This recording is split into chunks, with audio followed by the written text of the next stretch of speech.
Neat ಪ್ರಶ್ನೆ ಪತ್ರಿಕೆ ಸೋರಿಕೆ ಮಧ್ಯೆ ಮತ್ತೊಂದು ಪರೀಕ್ಷೆ ಇದು. ಪಿಎಸ್ಐ ಹಗರಣದ ಬಳಿಕ ರಾಜ್ಯ ಪೊಲೀಸ್ ಇಲಾಖೆಯಿಂದ ಪರೀಕ್ಷೆ. 545 ಪಿಎಸ್ಐ ಹುದ್ದೆಗಳ ನೇಮಕಾತಿ ವೇಳೆ ನಡೆದಿರುವಂತಹ ಹಗರಣ, ರಾಜ್ಯಾದ್ಯಂತ ಭಾರೀ ಸದ್ದು ಮಾಡಿರುವಂತಹ ಪಿಎಸ್ಐ ಹಗರಣ ಇದು. ಸಾಲು ಸಾಲು ಹಗರಣಗಳ ಬೆನ್ನಲ್ಲೇ ಮತ್ತೊಂದು ಪರೀಕ್ಷೆಗೆ ಈಗ ರಾಜ್ಯ ಸರ್ಕಾರ ಸಿದ್ಧತೆಯನ್ನು ಮಾಡಿಕೊಂಡಿದೆ. ಪರೀಕ್ಷಾ ಅಕ್ರಮ ತಡೆಗೆ ರಾಜ್ಯ ಸರ್ಕಾರ ಕೈಗೊಳ್ಳುವ ಕ್ರಮಗಳಾದ್ರೂ ಏನು, ಪಾರದರ್ಶಕ ಪರೀಕ್ಷೆಗೆ ಕೆಪಿಎಸ್ಸಿ ಮಾಡಿಕೊಂಡಂತ ಸಿದ್ಧತೆಗಳಾದ್ರೂ ಏನು ಎನ್ನುವಂತ ಪ್ರಶ್ನೆ. ಇನ್ ಕೇಸ್ ಏನಾದ್ರೂ ಪರೀಕ್ಷಾ ಪ್ರಶ್ನೆ ಪತ್ರಿಕೆ ಲೀಕ್ ಆದ್ರೆ ಅದು ನೇರವಾಗಿ ಅಧಿಕಾರಿಗಳೇ ಕಾರಣ ಅಂತ ಈಗಾಗಲೇ ರಾಜ್ಯ ಸರ್ಕಾರ ಹೇಳ್ಬಿಟ್ಟಿದೆ. ಪ್ರತಿಯೊಂದು ಹಂತದಲ್ಲೂ ಕೂಡ ಅದರ ಹೊಣೆಯನ್ನ ಡಿಸಿ ಹೊತ್ಕೊಳ್ಬೇಕು, ಆ ನಿಟ್ಟಿನಲ್ಲಿ ಕಟ್ಟುನಿಟ್ಟು ಕ್ರಮಗಳನ್ನ ತೆಗೆದುಕೊಳ್ಳಿ ಅಂತ ರಾಜ್ಯ ಸರ್ಕಾರ ಒಂದು ಆದೇಶವನ್ನ ಹೊರಡಿಸಿದೆ.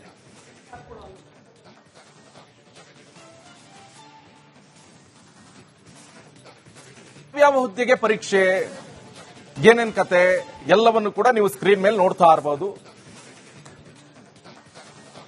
ಬಗ್ಗೆ ಮಾಹಿತಿ ಕೊಡ್ತಾರೆ ನನ್ನ ಕಲೀಗ್ ಅಭಿಷೇಕ್ ಜೈಶಂಕರ್, ನೇರ ಸಂಪರ್ಕದಲ್ಲಿ ಜಾಯ್ನ್ ಆಗ್ತಿದ್ದಾರೆ. ಅಭಿಷೇಕ್, ಸದ್ಯ ಈಗಾಗಲೇ ಗಮನಿಸ್ತಾ ಇರಬಹುದು, ಒಂದ್ ಕಡೆ ಇನ್ ಕೇಸ್ ಏನಾದ್ರೂ ಪ್ರಶ್ನೆ ಪತ್ರಿಕೆ ಲೀಕ್ ಆದ್ರೆ ಅದಕ್ಕೆ ಅಧಿಕಾರಿಗಳು, ಜಿಲ್ಲಾಧಿಕಾರಿಗಳೇ ಕಾರಣ ಅಂತ ಆದೇಶವನ್ನ ರಾಜ್ಯ ಸರ್ಕಾರ ಹೊರಡಿಸಿದೆ.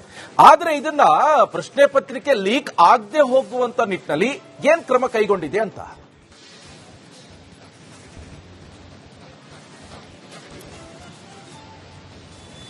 ಎಸ್, ಈಗಾಗಲೇ ಏನು ಪಿಎಸ್ಐ ಪ್ರಕರಣದಲ್ಲಿ ಸಂಬಂಧಿಸಿದಂತಹ ವ್ಯಕ್ತಿಗಳೇನಿದ್ದಾರೆ ಅವರೆಲ್ಲರನ್ನೂ ಕೂಡ ಅದರಲ್ಲಿದ್ದಂತಹ ವ್ಯಕ್ತಿಗಳ ಮೇಲೆ ನಿಗಾವನ್ನ ವಹಿಸುವಂತಹ ಒಂದು ಕೆಲಸಗಳನ್ನು ಕೂಡ ಮಾಡ್ತಾರೆ. ಯಾಕಂದ್ರೆ ಅವರು ಈ ಹಿಂದೆಯೂ ಕೂಡ ಅವರ ಹೆಸರು ಮುನ್ನೆಲೆ ಬಂದಂತಹ ಸಂದರ್ಭದಲ್ಲಿ ಮತ್ತೆ ಮತ್ತೆ ಅದೇ ರೀತಿಯಾದಂತಹ ಒಂದು ಕೃತ್ಯವನ್ನು ಎಸಗಿರುವಂತದ್ದು, ರಿಪೀಟೆಡ್ ಅಫೆಂಡರ್ಸ್ ಅನ್ನುವಂತಹ ರೀತಿಯಲ್ಲಿ ಅವರು ವರ್ತನೆಯನ್ನು ಮಾಡ್ತಾ ಇದ್ದಾರೆ. ಹೀಗಾಗಿ ಅವರ ಮೇಲೆ ಹದ್ದಿನ ಕಣ್ಣು ಇಡುವಂತಹ ಮುಖಾಂತರ ಪೊಲೀಸ್ ಇಲಾಖೆ ಯಾವುದೇ ರೀತಿಯಾದಂತಹ ಅಕ್ರಮಗಳಲ್ಲಿ ಭಾಗಿಯಾಗದ ರೀತಿಯಲ್ಲಿ ನೋಡಿಕೊಳ್ಳಲಾಗ್ತಾ ಇರುವಂತದ್ದು ಮತ್ತು ಅದು ಎಕ್ಸಾಮ್ ಸಂದರ್ಭದಲ್ಲಿ ಅಂದ್ರೆ ಅದರ ಹಿಂದಿನ ದಿನ ಆಗಿರಬಹುದು ಮತ್ತೆ ಎಕ್ಸಾಮ್ ನಡೆಯುವಂತಹ ಸಂದರ್ಭದಲ್ಲಾಗಿರಬಹುದು ಅವರನ್ನ ಸೆಕ್ಯೂರ್ ಮಾಡುವಂತಹ ಕೆಲಸಗಳನ್ನು ಕೂಡ ಮುಂದಿನ ಹಂತದಲ್ಲಿ ಅನ್ಅಫಿಷಿಯಲ್ ಆಗಿ ಮಾಡಲಿದೆ ಅಂತ ಹೇಳ್ಬೋದಾಗಿದೆ. ಈಗ ಸದ್ಯದ ಮಟ್ಟಿಗೆ ಈ ಒಂದು ಪರೀಕ್ಷಾ ಕೇಂದ್ರದಲ್ಲಿ ಕೂಡ ಕಟ್ಟುನಿಟ್ಟಿನ ಒಂದು ನಿಯಮಗಳನ್ನ ಜಾರಿ ಮಾಡಲಾಗಿರುವಂತದ್ದು.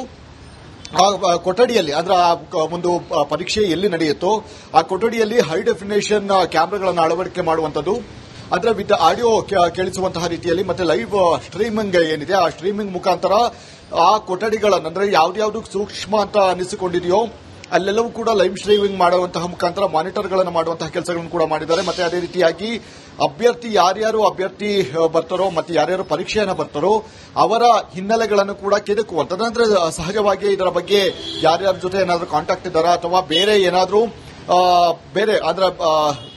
ಬೇರೆ ಅದೇ ರೀತಿಯಾಗಿ ಇವರೊಂದು ಪೇಪರ್ ಅಂದ್ರೆ ಎಕ್ಸಾಮ್ ಅನ್ನು ಬರೀತಾ ಇದ್ದಾರಾ ಅಥವಾ ಬೇರೆ ರೀತಿಯಲ್ಲಿ ಇವರು ಅಕ್ರಮವನ್ನು ಎಸಗ್ತಾ ಇದ್ದಾರಾ ಅದೆಲ್ಲದರ ಮಾಹಿತಿಯನ್ನು ಕಲೆ ಹಾಕುವಂತಹ ಕೆಲಸಗಳನ್ನು ಪೊಲೀಸರು ಮಾಡ್ತಾ ಇದ್ದಾರೆ. ಮತ್ತು 2023ರಲ್ಲಿ ಪೊಲೀಸ್ ಪರೀಕ್ಷಾ ಒಂದು ಕಾಯ್ದೆ ಅಂತ ಏನ್ ತಂದಿದ್ದಾರೆ ಆ ಕಾಯ್ದೆಯ ಅನ್ವಯವಾಗಿ ಕಟ್ಟುನಿಟ್ಟಿನ ಒಂದು ಕ್ರಮವನ್ನು ಕೈಗೊಳ್ಳುವಂತಹದ್ದು ಮತ್ತೆ ಭಾರೀ ಮೊತ್ತದ ಒಂದು ದಂಡವನ್ನು ಕೂಡ ಪಾವತಿ ಮಾಡಬೇಕಾಗುತ್ತೆ. ಅದೇ ರೀತಿಯಾಗಿ ಶಿಕ್ಷೆಯನ್ನು ಕೂಡ ವಿಧಿಸಲಾಗುತ್ತೆ.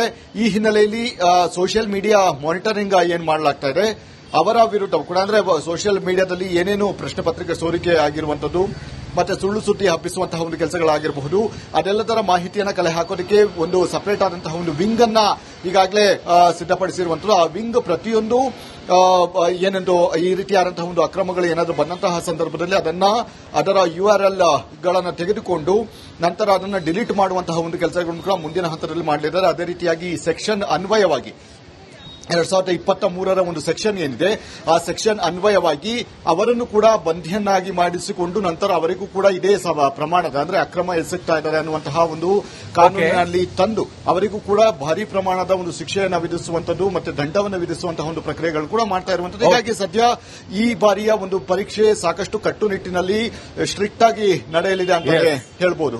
ಥ್ಯಾಂಕ್ ಯು ಅಭಿಷೇಕ್ ನಿಮ್ಮೆಲ್ಲ ಮಾಹಿತಿಗೆ.